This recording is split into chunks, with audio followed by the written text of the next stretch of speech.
Who are you? A simple question, yet sometimes one of the most difficult ones to answer.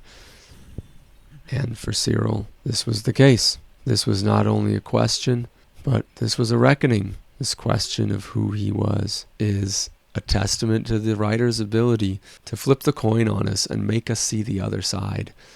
And we always knew that this guy was a victim of this system of propaganda, of believing in this modernism and this institutional power and thinking that was the right way to do things, for kind of being this nerdy lawman who wants to be a good boy and wants control and validation and to feel like he's important.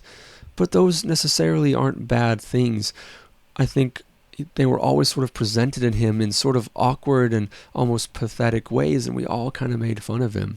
And the writer's intent was always to switch it on us and make us feel bad that we have ostracized this person, because that is what often happens in real life, in society. People like him get ostracized and pushed away from supportive, normal groups, and they end up radicalized, and they end up... But in Syril's case, he was also supremely manipulated, abused, and discarded. He really believed that the Empire was there to help. In episode 8, there's the scene where he goes to Enza, and he tells her, listen, like, I need to see you because things are getting bad, and the rumors are getting bad, and the lies are getting bad. These outside agitators that must be here are getting bad and dangerous, and something's going to happen, and I'm worried for you.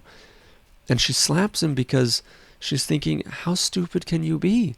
There are no outside agitators. It's us. We Gormans are the ones that want freedom. But he can't comprehend that.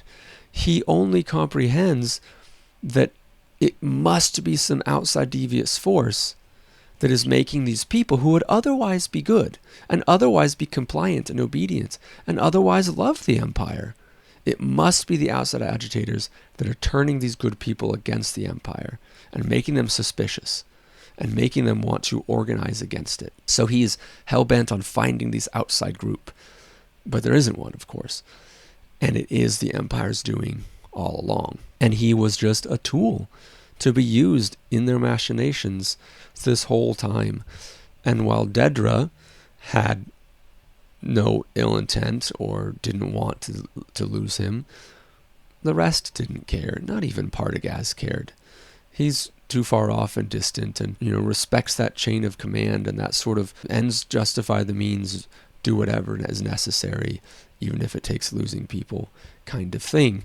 And so does that other crisis manager guy, crisis creator guy, who just sends those new recruits, those fresh young boys out to die in the crowd, to get assassinated by their own snipers, in a false flag operation. No one cares about Syril, actually.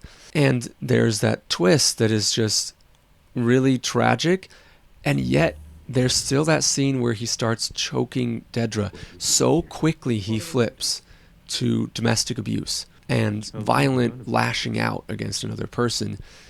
When he loses that control, he thought that he had garnished an amount of control in his life that he could hold on to and that made him safe, made him secure, and made him feel like he was someone. It gave him a sense of purpose. It gave him a sense of identity. He was uprooting rebels, and he was, uncovering schemes and plots by criminals, and he just returning things to order and how they should be, and that is the best way to help people. But it isn't under the Empire, under this fascistic authoritarian government. And when he erupted like that to Dedra, it was quite surprising, but it still sort of fell in line with his other attributes.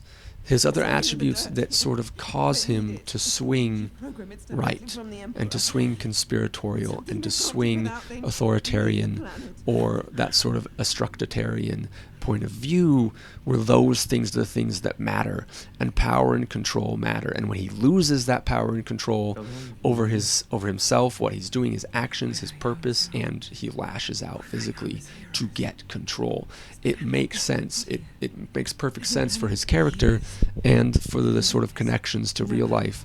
People that I have personally known and other people in the political talking head space that have had rumors of domestic abuse or certain outbursts of violence and things in public or in private. that have gotten them in serious amounts of trouble. And those things are par for the course for that person. So this isn't redeeming Syril of all of his qualities. This isn't saying actually he was a good guy, but it's saying he was misguided and taken forcefully down this path through the sort of structural re-education of that this propaganda does. He was ultimately consumed by it. That scene is as haunting as some of the other beautiful and tragic acting scenes from the other characters. Syril is also one of my favorite characters in the show. I've said that about like a number now, so I don't know how many favorites I have. But the actor that plays Syril is phenomenal. And it really comes to a head in this episode, his ultimatum. It is his swan song. And that moment when he's lowering the gun, because Cassian asks him, "Who are you?" His world just comes crumbling down. The last brick comes crumbling down. Everything started to fall down prior to him spotting Andor in the crowd. But when he spots Cassian, he sort of remembers the foundation that all of this was built on. His hatred and his obsession with Cassian Andor and finding him all the way back from season 1. And it like comes back, and it relights his fury and his flame, and he goes crazy on Andor. That is a brutal fight scene, really well choreographed, really well done. And he gets the gun and he's ready to kill Andor. And Andor says, "Who are you?" And that last foundational brick is also obliterated because he realized Andor doesn't even know who he is. He's been living all of his life with this foundational rage and revenge against Andor, and then building on top of it these other roles, this authoritarian government in the Bureau of Standards, where he was doing this other investigative work, working with Dedra, and then being on Gorman, being this secret liaison for Partagaz there, gathering intel and like screwing over the Gormans, even though he didn't know it.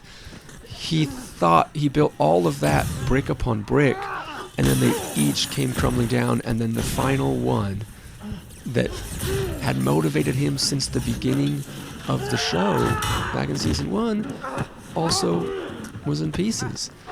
Andor didn't even know who he was.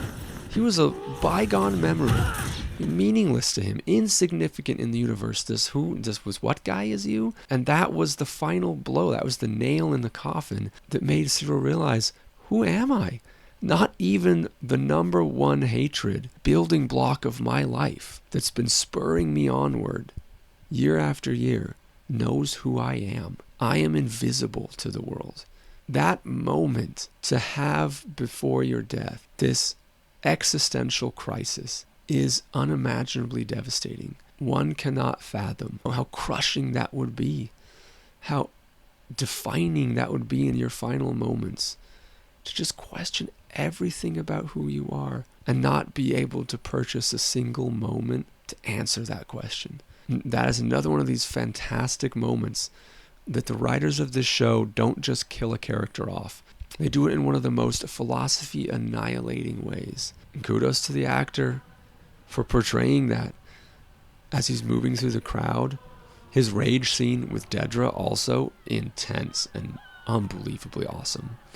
And then as he's moving through the crowd, seeing the horrors around him, the people getting killed, getting sniped, and the droids coming out, just mauling people. And he's realizing that all the lies that he spread about outside insurgents or the Gorman rebels themselves was all lies. And he finally realized all of these institutions that he believed in were wrong, that the Empire was never helping these people, and that of course these people were right to stand up to the Empire, and it never needed any sort of outside force because they were always within the side of right to stand up to this authoritarian government.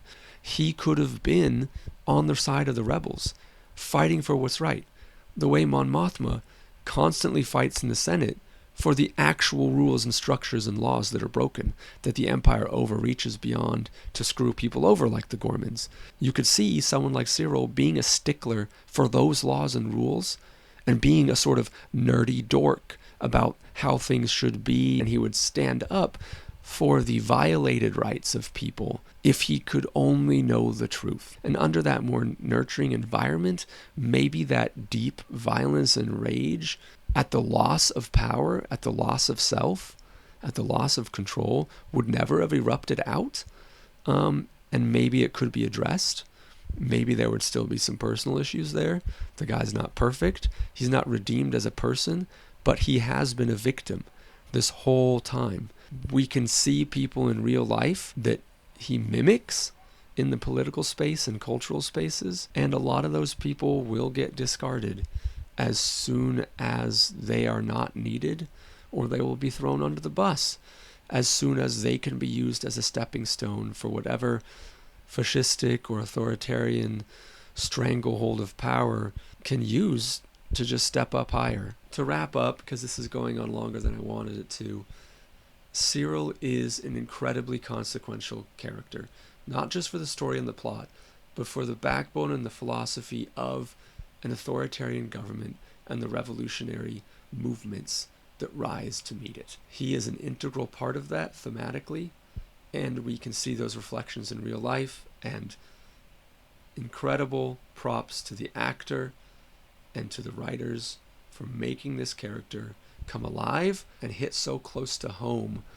his demise and his crushing oblivion in those final moments